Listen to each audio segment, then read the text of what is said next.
Okay, good morning. We are in Hemshech Tzadik Daled now, page 137.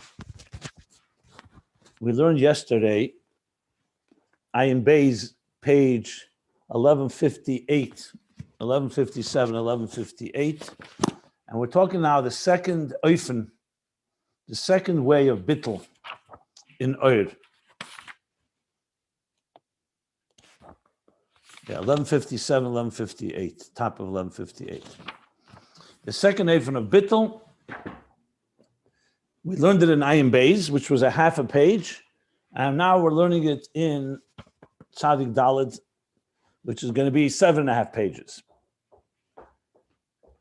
Briefly, what is this level of Bittul? The first level was Heder Tfisas Makim, that when you sense the presence of something greater than you are, you nullified by it. Like a candle in the face of the sun, like Keser, darkened Ucham in face of Ilas Ha'ilas, cause of causes, and so on. The second level of Bittul, he's calling it Ein Zuloscha, the Rebbe Rashab did, which means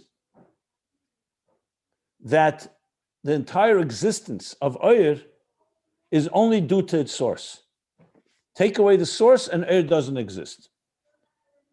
And he gave the example of sunlight. You take away the sun, or you block the sun, or the sun sets, there's no more light.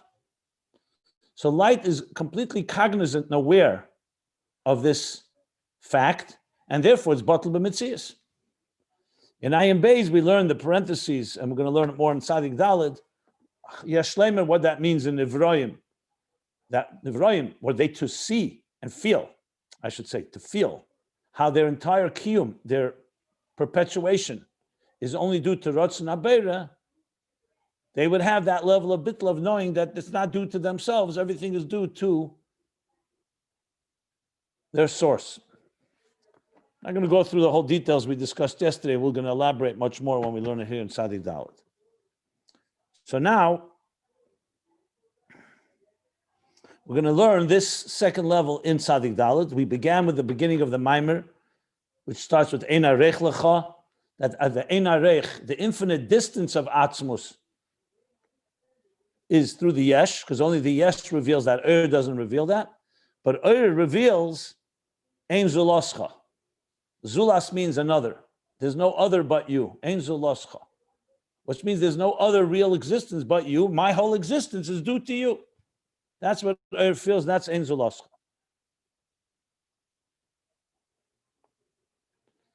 Then we learn the Hoven Kol Zeh. This was the Friedrich summation. Das and das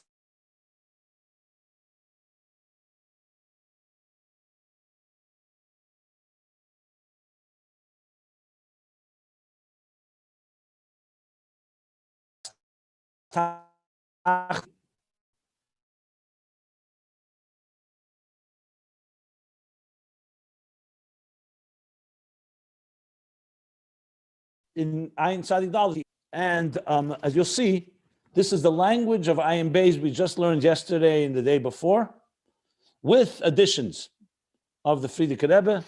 And at some point, it's complete pages and pages that he adds to explain this whole second level.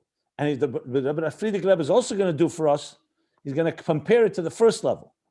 In Ayin Beis, we discussed the comparison, but the Friedrich Rebbe actually compares them, explains the difference between the two levels of Bittul, so that will help as well, understanding both those levels.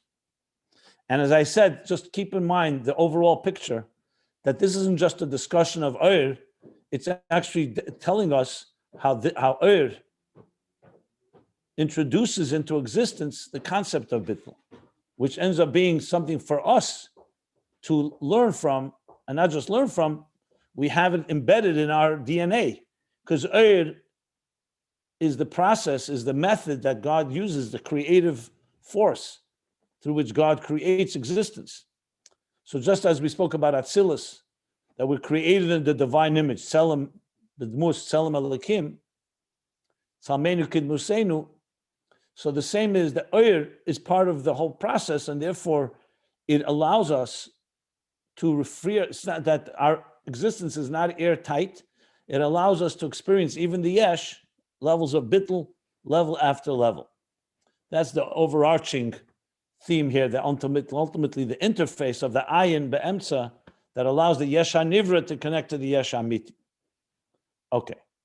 With that said, let's now read from chapter 28 here. V'hine, and now yesh eid eifin ba bittul shel. There's another eifin. This is eifin Beis, the second. Another manner, another way, another method, another approach. Eifin is really a manner, a different efanim, different manner, different level, different dimension of bittul shel of the Ohr.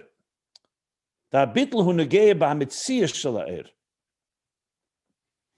This bittul is negating the actual existence of the Ohr, not just as the Ohr relates relative to a higher level and it's nullified, but this level is in the mitzias of Ohr itself.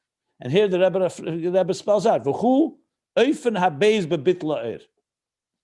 Clearly states, this is a second eifin in bittul of Ohr. You can see yourself, there's lines he's trying to add that are not Ayin Beis, which only helps understand the whole idea. The im hayes, the eifin ha-beis being in bittul Ohr, who gam ke mitzad veikas Ohr b'mkedei. And even though this second eifin that we're going to discuss is also due to the fact that the Ohr is attached to its b'mkedei, in its source. Remember the first level, we said because Ohr is attached to its source and is aware, this b'mkedei nirgish by, the source is felt in the Ohr, it's being aware, because if it's not aware, we learned, then you can't be bittul. If you don't know that you're in the presence of something greater than you are, you're not going to be nullified by it. So he says, even though that first level is also through dveikus, but I'm sorry, even though this level is also due to dveikus, but like it is in the first level of bittul, or the first eifin, the first manner, the first manner of bittul, the head that tfisas makim, the lack of standing or the lack of innate value. So it's also due to dveikus. Aval im zeh, nevertheless, together with this, though, in other words, the second level is also due to dveikus, nevertheless, there's a difference. Even though that's also due to dveikus, but the second eifin, the second way of bittul, is different than the first. And what does that difference consist of? Bezeh. It consists of that bittul, the eifin ha-beis negei b'mitziyah shel Ohr. That the second way of bittul is negeya, meaning it impacts and affects the actual mitzias of Ohr itself. Now, again, not its relation to something greater.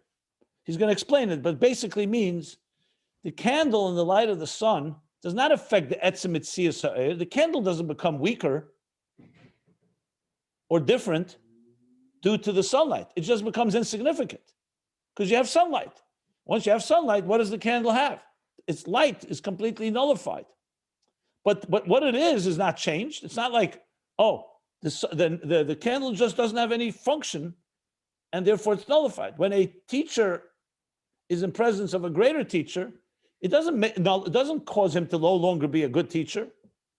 When he goes back to his students, he'll be a very good teacher. And even then, he's still a teacher. He's just not expressing, and there's no significance because he's standing in the presence of someone so much more brilliant than he is. The second level, as we're going to learn, is again the mitzias. The actual mitzias sees itself as having no existence of its own without the source. That's what we're going to be explaining. So it's also due to dveikus. They both are result, both ifanim, both ways are a result of dveikus in the source. But the difference is the impact. The first dveikus only impacts that it's nullified in the presence. And the second one actually impacts the very identity of it would be like the flame suddenly feeling, I'm not a flame. All I am is an extension of the sunlight. That's not the case with shraga b'tira. It's not that the flame of a candle suddenly realizes it's coming from the sun. It doesn't come from the sun. It's a separate flame. However, it's nullified because it's in the presence of something so much greater. Now we're talking about that the bittul basically penetrates into the very identity of Ohr itself. But remember, just keep in mind that even the bittul of heder tfisas mokim we learned also affects be'etzem uhus of the Ohr. It's not just a superficial relative thing. It also impacts the Ohr. However, it doesn't impact it like the same because it's not talking about the Ohr. It's the impact of being nullified in the presence. In other words, when a teacher is in the presence of his Rebbe, he's not just nullified, it also it impacts him. He feels humbled. However, it's not quite the same type of bittul where your whole existence is only a result of the source, which is far more deeper, which we're going to learn about. I'm just giving a little overview of the distinction between these two levels of bittul. And there's plenty to say about it, especially in Avodah, because we have to ultimately find ways where we see these two levels within our own lives. You know, Bittul of Ohr, of heder tfisas mokim, where you feel humbled and in front of the presence, in the presence of something greater, and which impacts you also deeply. It is a humility, but then there's a deeper where you feel that you have no existence without the source. That's a whole other level. Okay, so that's what he's just beginning to discuss. Just so don't jump on it yet, because he's going to actually say it inside many more elaborate details. Okay, so he says, "Av im zein efen habez u cholk befen hab the bittul befen habez the geb ametzia shalaer va'inyan hu." Now this is the inyan. He stated the opening sentence. This is like the introducing the concept, and now he's going to explain what are we talking about here. What does this really mean? So va'inyan hu. Liyas the amtsos metzia er mimkere al yedei hatvekes mimkere. So now we're not just talking that it's nullified in the presence. Being that the emergence of the existence of Ohr from its source is due to the fact that it's attached to its source. In other words, it's not emerging from there as a separate entity. You could have something, for example, if I've mentioned always, you pour water to people. Let's say you take a pitcher of water. Let's say you even take a water that's connected to the source, the mayon. And water is coming out of a spring of water, a wellspring. You're drawing water, and that water is being spilled. You're distributing it to different people, in each one in their cup or pitcher or barrel. That's not dveikus b'mkede. Why? Because it's coming from the source, but it doesn't have to remain attached to the source to exist. Once you get your barrel or your pitcher or your cup, you move on, you drink it, you can take it home with you, you can package it, you can do whatever you want with it. You can bottle it. Ohr comes from a source, but it comes in the form of dveikus. In other words, Ohr never detaches itself from its source. It's not capable. That's not what Ohr is. So he says, so its existence that it emerges from the source is through dveikus b'mkede. She'im lo yeh dovuk b'mkede. If it would not be attached to its source, and dovuk is more than just chibur. It's not just attached. Dovuk means it's cleaved. Dovuk means it's like fundamentally attached. So two scenarios. If it would not be attached to its source, or there'd be some hefsek, something would impede, some block between it, the light, and its source, it wouldn't be in a state of Ohr. When water is drawn from a spring of water, it doesn't have to be attached to remain water. It's not made that way. Water is what we call what's the word I want to use? Not Ohr. It's not ilav olol. It's like ilav olol, but okay, but it's shefa. Oh, that's what I was. Shefa. Chassidus explains the difference between Ohr and shefa. Shefa is a hashpah. It's a transmission. But shefa could be the shefa of seichel from a teacher to a student. So while the student is learning from the teacher, he's listening, he's attached.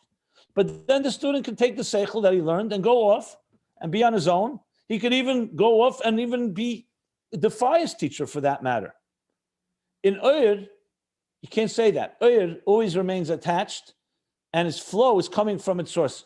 Cut off the source or impede the connection between them, sever the connection, or what he says here, hefsek. In some way, splint, what's the word I want to say?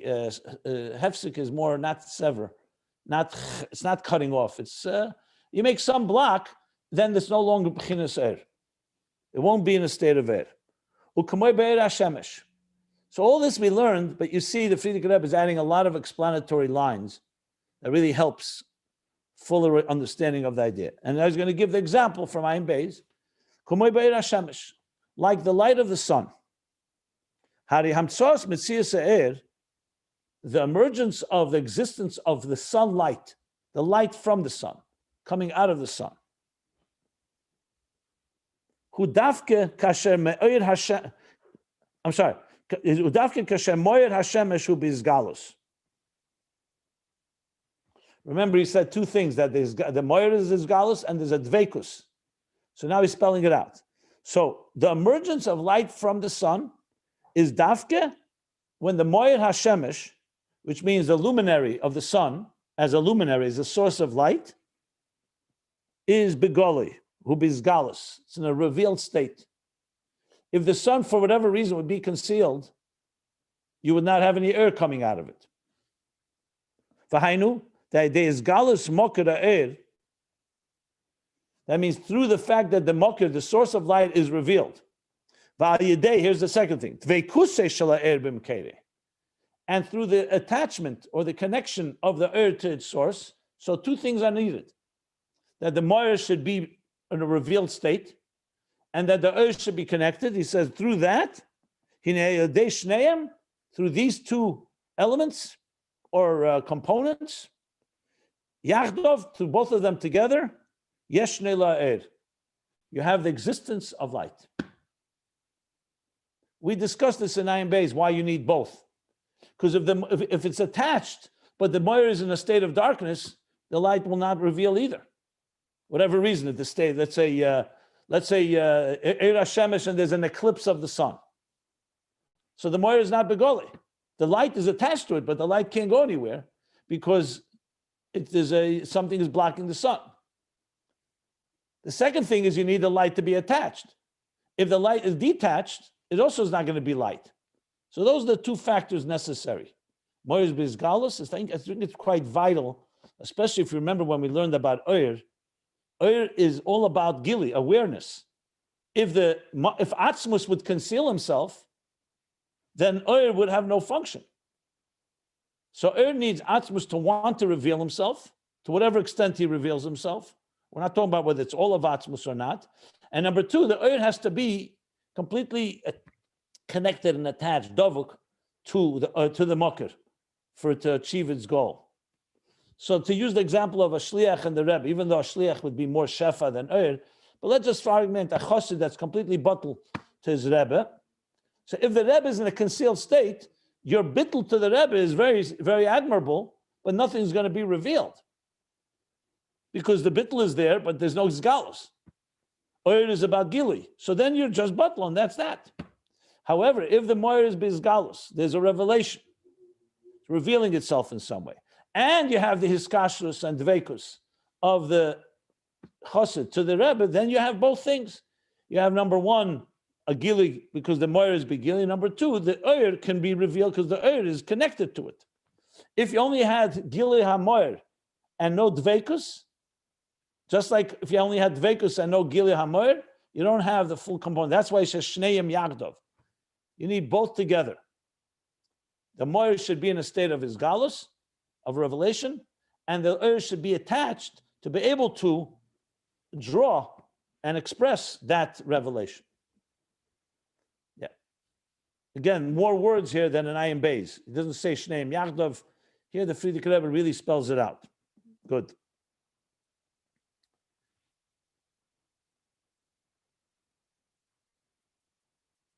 And I just, before I continue, I just would like to share, remember that there's a letter from the Rebbe. It may just help make it a little more relatable. In Tovshin Chavov, 1966, was 100 years from the Stalkus of the Tzemach Tzedek, Tofresh Chavov. So that year was Shnas Hameya of the Tzemach Tzedek. A lot of things happened. The Rebbe's letter Farbrengens and talks were all about Tzemach Tzedek. Of course, the direct connection of the Rebbe to Tzemach Tzedek, same name, and that's the direct lineage through his father, to Tzemach Tzedek. And the Rebbe started printing Eira Teira, then a lot of Eira Teira, Tzemach Tzedek's Chassidus. But there's a letter, a very powerful letter that Rebbe wrote before Pesach that year. Remember, the Histalkus of the Tzemach Tzedek is Yud Gimel Nisan. His birthday is actually Erev Rosh Hashanah. Interesting. The Histalkus is Yud Gimel Nisan, a day before Erev Pesach. So the Rebbe wrote the letter, one of the letters to Pesach that year was, part of the theme was focused on the Tzemach Tzedek. Very powerful paragraph there. I may have shared it in the past. It's printed. But the Rebbe says that Tzemach Tzedek was unique in his qualities. And he spells out maybe maybe 7 or 8 qualities. A Nossi, a Gon, a Bal Migla, a Poisik, a leader, a Bal Kabbalah. I mean, it's a whole list of virtues. And he said, now you could say, okay, that's a Nossi. The Tzemach Tzedek was on that level. What lesson does it have to us? He said, because the Nossi is that way, he transmits those levels to us as well. And the Rebbe says, to understand it, how could you explain that? So he gives the example, his own mashal, the Rebbe gives a mashal of a drop of water reflects the entire sun, just like the entire ocean does. So a great ocean, like Atlantic Ocean or Pacific Ocean, the same sun is reflected in one drop of water, just like it's reflected in the entire ocean. The Rebbe uses the mashal in different places, but there he really spells it out. So what do you see? That even if you're just a drop, you're a small person, you're not necessarily, you can reflect the Rebbe, the Shemesh, the Moir, just like the whole ocean does. Obviously, B'Zoyer Ampin, it's in a small, a microcosmic way, it's not that level, but it's a reflection. And then the Rebbe adds, the end of the paragraph, this is like the most powerful. However, there are 3 conditions. He says the water, the drop, has to be clear, klor. It has to be rain, clean, and it has to be facing the sun. The Rebbe doesn't even spell out the nimshal. He just says those 3 things: clear, clean, and facing the sun. In other words, if the water is cloudy and not clear, not transparent, it's not going to reflect the sun. If it's not clean, has sediment in it, also won't, or at least not completely. And if it's not facing the sun, then obviously it doesn't reflect anything. If the drop of water is like under a table or under a rock, it's not going to reflect anything. Obviously, the third one is iskashus, that you have to face your son, you have to face the Rebbe, you have to be committed to him. And the first 2 is you have to clean up your act, so you should be a transparent reflection. It just, when I'm reading this, it just brought it to mind. Obviously, a drop of water is not oir. So let's make that clear. Just like we learned in Ayin Beis, nivroim, the bittul in nivroim is bittul yesh, not bittul b'mitzias like an oir. But still, I just felt it's a way you can really apply some of these ideas. That when you have that type of bittul, you actually reflect the source. Now, obviously, let me make it clear. This is not an example for bittul oifen habeis, because the water does not feel it's an extension and its all existence comes from the sun. That's not, my point was that it's facing the sun. Anyway, I just wanted to bring it into the discussion. Actually, if I think about it, it probably belongs more. We'll see at the end, but when we learn all the levels of bittul, I'll try to say where this mashal with a drop of water fits in. It sounds a little like the bittul of Nivroim that he spoke about, what we learned yesterday. Anyway, don't let it distract. I know I usually don't do this. I don't know, for some reason, when I was reading these words with the Mokara Eir, it just came to mind. So I hope it doesn't. So let's go back to where we are now. So what he's saying now is the 2 things. The moir has to be bizgalus. I think that's what reminded me. The moir has to be revealed, but so does the rain, so does the drop of water need to be facing it. Maybe that's what that brought to mind. But point is, the moir has to be revealed, and the oir has to be attached, has to be facing, in the sense, has to be attached to the source. And then you have gili ha'ir. Yeshni laha'ir is the words. Okay. V'zehu, and this is Sha'ano Emrim his galus mokara er. And this is what it means. I should have read this line before. It's an extension. And this is what it means is galus mokara er. Oh, actually, no. It's good. He's going to explain. Sorry. So his galus mokara er means not just that the light is attached to the source, that the mokara er, the source of light, in this case the sun, is revealed. He says, Hine'ena kavona biz galazu. Now, it's not the intention of this revelation, inyan hamshocha.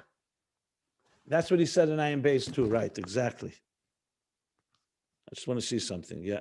If you remember, there was a parenthesis. This does not mean, his galus hamokah does not mean hamshocha.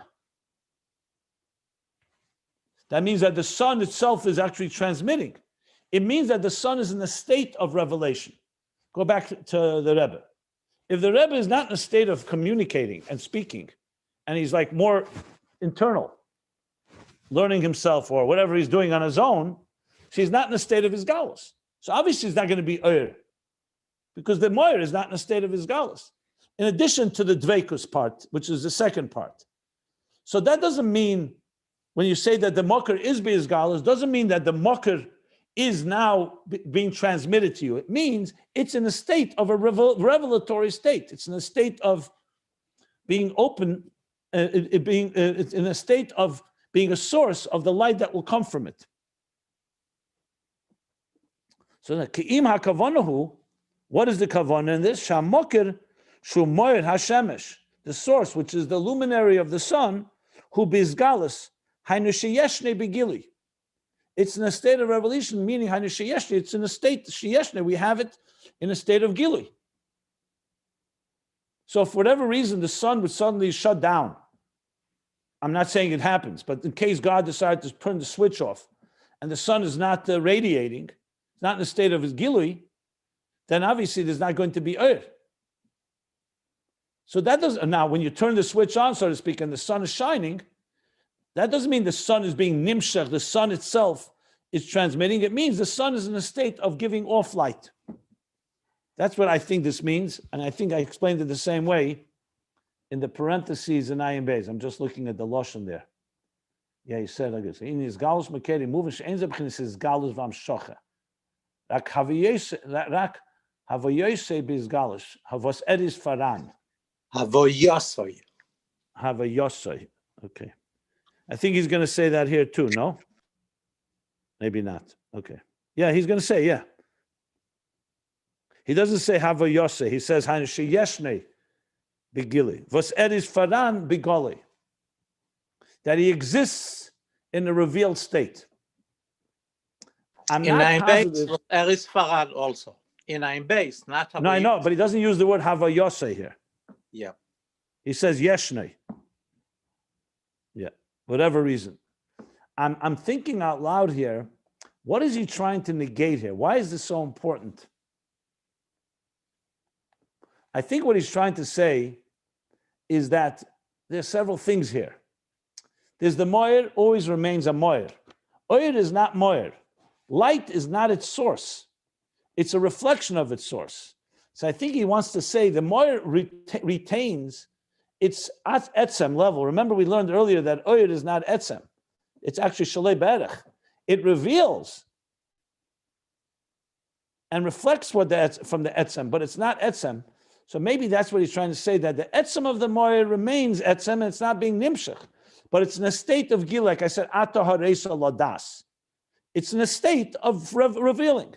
Remember, the fact that the moyer reveals does not mean that the moyer is here with us. It means it's allowing itself to be in a state of revealing. And also, we learned, if you remember, that the fact that Oyer reveals from the source doesn't mean it reveals all the source. When it comes to Atzmus, we learned that Atzmus is Shalei Be'erech to the light. But nevertheless, what light is a revealing force. It's an awareness. No matter what level it's awareness. It's not darkness. Okay, so in that sense, that's what he's saying. So it's Faran Begoli. What's Edis Faran Begoli? In Ayin Beis, the language is, what's Edis Faran? Doesn't even say Begoli. What's Edis Faran? means he's present. Faram means he's present in a revealed state. Yeah. Without that, the dveikus is you need, and that together with the dveikus creates gili. Good. I need to think about it some more. There must be something also. I'm sensing there's more here than what I'm saying, even in what he wants to convey with this. But I think for now it's enough. Maybe we'll understand it better when he elaborates more. We'll see how this comes into play. But I think it's enough for now.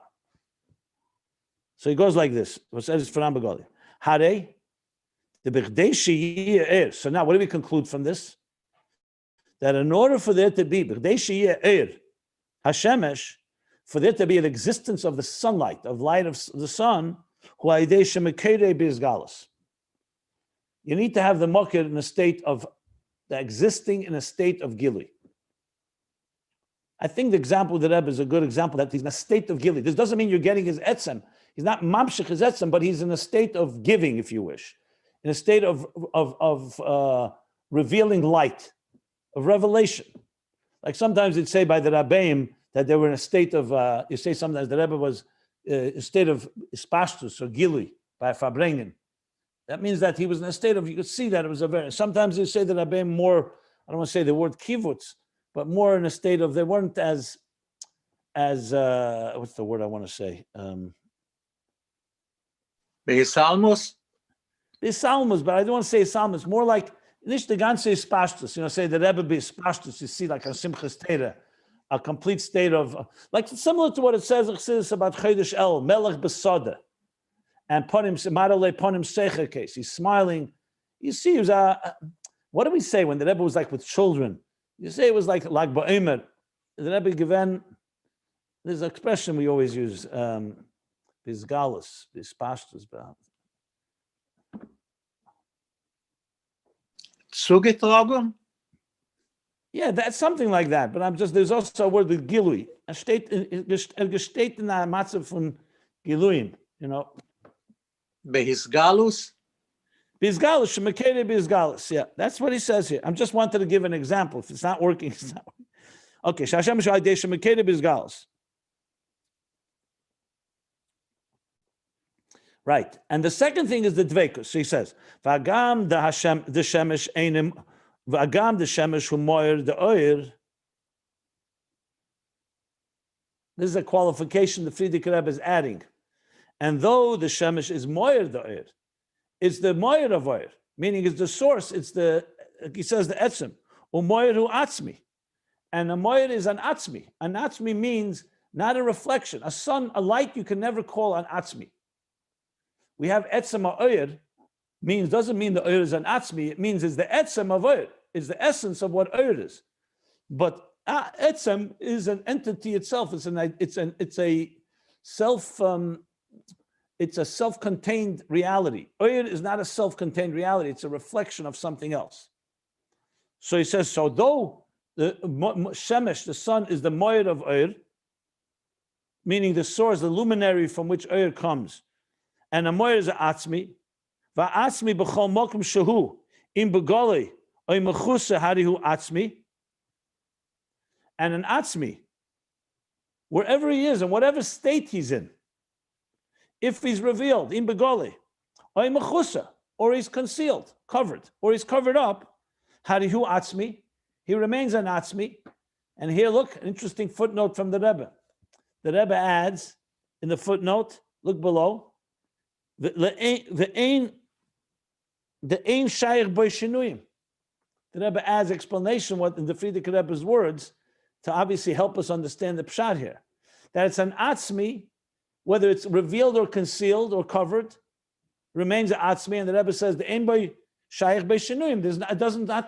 It does not assume, and not possible to assume any change. Atzmi built in Mishtan, it doesn't change. Now we'll soon see why the Rebbe is adding this, like what's missing without the footnote. But clearly he's explaining that what the Frierdiker Rebbe is saying, that no matter whether it's revealed or concealed or covered, it remains an Atzmi. And the Rebbe says, which means that it's not Shayach Boy. You can't say in it any Shinui, change. Like in light, you could say there's change. The sun does not become weaker if you cover it. It doesn't become less of a sun. Light, if you cover it, there's no light, period. When it comes to the sun, it's an atzmi. Whether it's covered or not, the sun always remains the sun. Which means it's not, an atzmi is not shaykh shinuyim. So what's the question? So the question is saying, so why are you telling me that the mucker has to be bizgalus? The mucker doesn't have to be bizgalus. It's a mucker whether it's revealed or not revealed. Nevertheless, Mekol Mokim. But the Shina is not in Biyachas. him. The Shina is in the oil. 1 second. Let's see what he's going to say. Mekol Mokim. Nevertheless, Hine biyachas ela eir hagoli. In relation to the revealed eir, hu dafki kasher hamoyer hu bizgalus. So he says, we're not talking here about the moyer being complete. The moyer is above shinuyim. The moyer is not subject. That's the word I wanted to say. It's not subject to change. The sun is a sun, a source of light, whether it's revealed or not revealed. Like I said before, the teacher or the Rebbe is a Rebbe, whether he's revealing himself is in a state of gilui or not. But biyachas to the eir, it makes all the difference. If he's not in a state of gilui and he's concealed, so he remains intact, but there's no hamshach haser. That's what he says here. But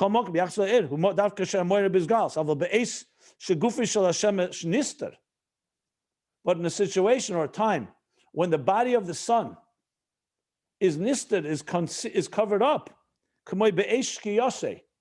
like during sunset, when the sun is set. When the sun sets, the sun gets covered. It's covered by the earth where it's setting. Next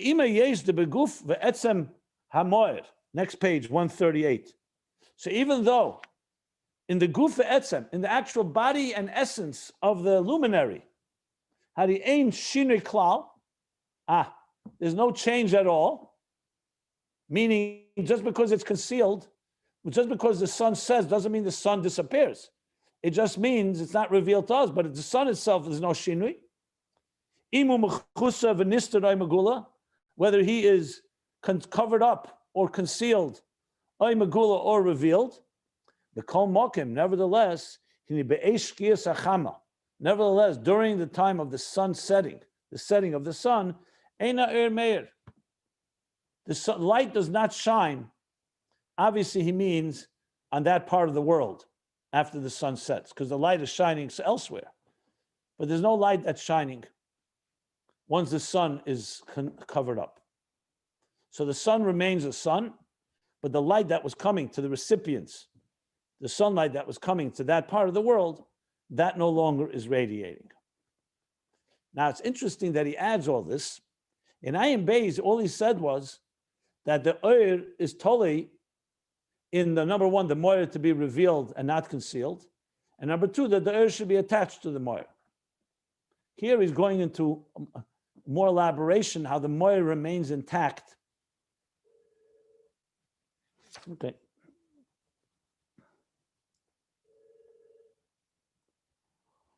And as I think I pointed out here, he begins with a shkia, complete concealment.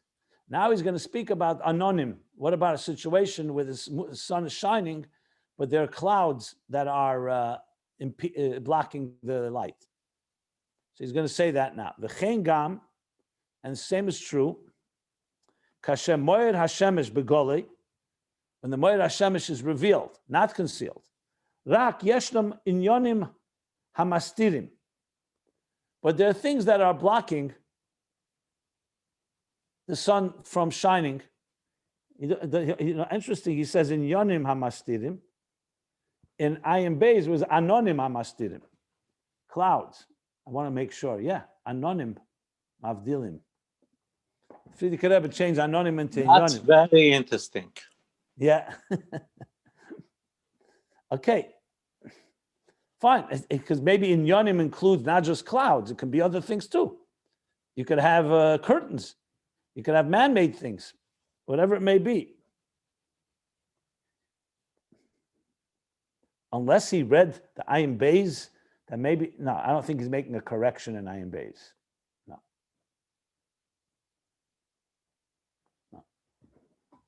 So he says, Hine heim avdilim, they separate between the sun and the light. The Eina Ohr Meir, and the sun and the light does not shine. Ayin Beis, it's anonym. I know. I just said, yeah, just interesting, yeah. Anonym and inyonim are similar letters as you add one yud, but Okay, huh? it's a different thing. Yeah, of course. I just said it may include also other things than clouds. Inyonim means anything that blocks the sun. Yeah. The Eina Er Meir, and the light does not shine. So the Shkia is complete concealment. It just, the sun has moved and is being blocked by the earth.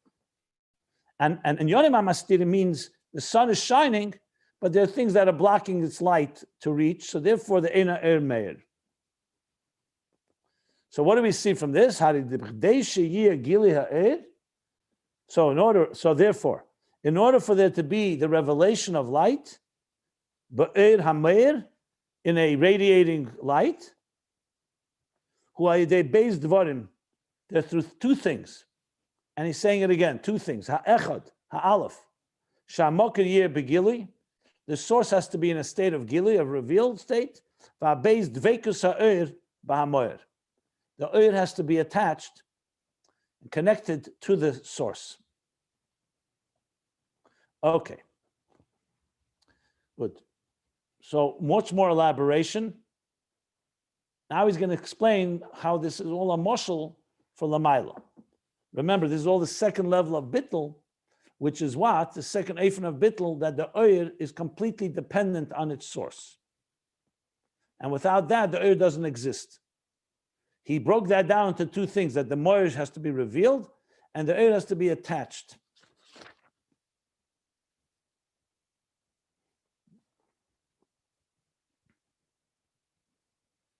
And if it's not there, there'll be no gili. So he's going to say, Kamoy Kain, Yuvan be'inyan ha'er l'mayla. And so we will understand, similar to this, how er l'mayla works, meaning er ein sof, the divine light. So the er Hashemesh is a moshel for er l'mayla. So what does he say? Sha'idei his galus mekede, through the revelation of its source, the source of the light. Va'idei dveikus ha'er ba'amoyer nimtza er. So both things, through the revelation of the source of the light, meaning how Atzmus manifests in a moyer, even though he's not defined by being a moyer, but he is manifesting to be a source of light, so in a state of gilui. And the er is davuk, dveikus er ba'amoyer. Through that, nimtza er. Then you have the existence, er emerges when you have those two elements. You have only one of the two, it won't emerge. Now he's going to explain, I think, why he's emphasized that it's not hamshacha, it's his galus. His galus hamokir. Here again, he says the same thing like he said in the moshel. Remember at the bottom of last page, he said, what means revealing of the revelation of the source? It doesn't mean the source is transmitted. It means it's in a state that is faran begoli. He exists in a revealed state. So he says the same thing here. When we say when we say the revelation of the source, what do we mean? It's not the intention bizgalazu inyan hamshacha. Hezgalazu does not mean that it's transmitting itself. The atzmus hamoyer is not transmitting itself. Ki'im mashahu begoli. It's in a state of goli. Basically, Atzmus wanted to be in a state of expression. He wanted to become that we should be aware of him. Like I mentioned, Atar Ladas, do Atzmus, you've revealed yourself to be known. You've chosen to be revealed. Now, of course, Atzmus is beyond revelation and beyond non-revelation. But he wants, this is the Dira B'Tachtem, this is the existence that we have. Revelation is critical. Awareness is important. Without awareness, it will never make a Dira B'Tachtem. We need to be aware. So God shows, it's like I said before, you could have a Rebbe, a teacher, who does not want to be revealed. He's not revealing himself. But then he reveals himself. You know, when the Rebbe refused for a year to be Rebbe, basically, it was basically saying, I'm not in a place where I want to be in that state. I want to remain in my own be a private citizen, do my thing in the Baal Shem Tov, till he was 36 years old, he was a tzaddik nister. Then he was told the time came to be Bizgalus, to reveal yourself. Obviously, he didn't want, but that's the time. So what's the Bizgalus? He's still the same Baal Shem Tov, but now that others should be aware of you. So it's an active decision that Atzmus makes. I don't want to say the word decision, rotzen, whatever. I'm not using those words. That to be in a state of gili. If the etzem is going to be in a state of gili, it doesn't matter how bottle and how much dveikus there is. There's no gili. That's the condition number one. Condition number two is that the oil is attached. That's what he's saying now. So now, okay. So it's not hamshoche, mashu begoli. The masha ona emrim dveikus ha'er ba'moyer. What about the second thing? The second condition, that there's an attachment or connection of the oyer to the moyer, in the moyer, hakavona hergish mekere. The intention of that means hergish. It feels, it senses its source. So you could have the moyer being in a state of gili, but you could have the recipient, or not the recipient, the one in this not being connected, not sensing the source. So that's number two. You have to have something that is hergish mekere, v'hainu, which means this. This is what it means. The baha'oyer nirgish the kol mitziyusei hurak mitzad mekere.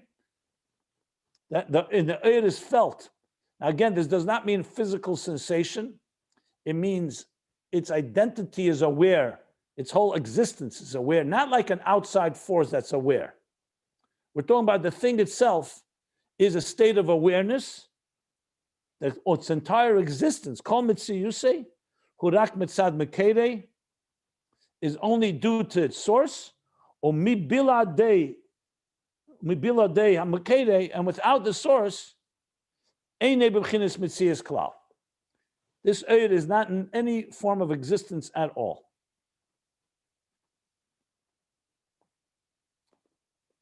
V'zehu inyan habittul, and this is the bittul shel ha'oyer, of the oyer she'eina mitzias la'atzmei. It's not an existence of its a self-contained existence, la'atzmei to itself. Ki'im kol mitziyusei, rather its entire existence, hurak mitzad mekere, is only due to its source.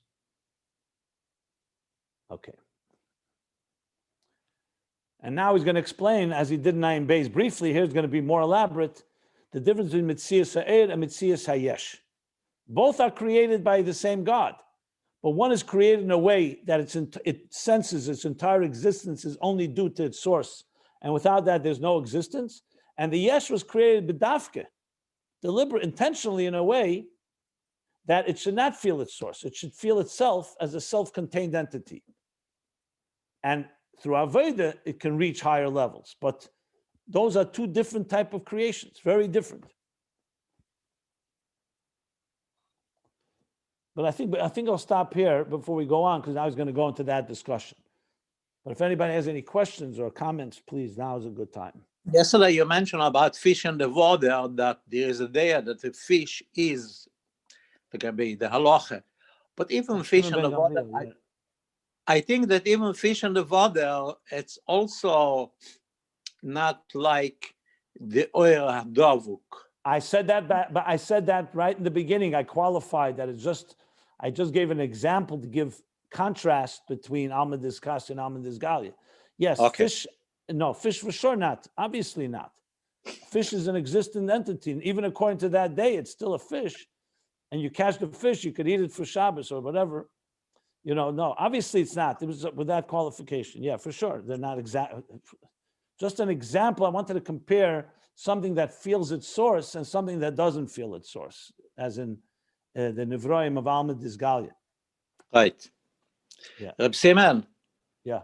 Could you tell us one sentence about what's going on in the world?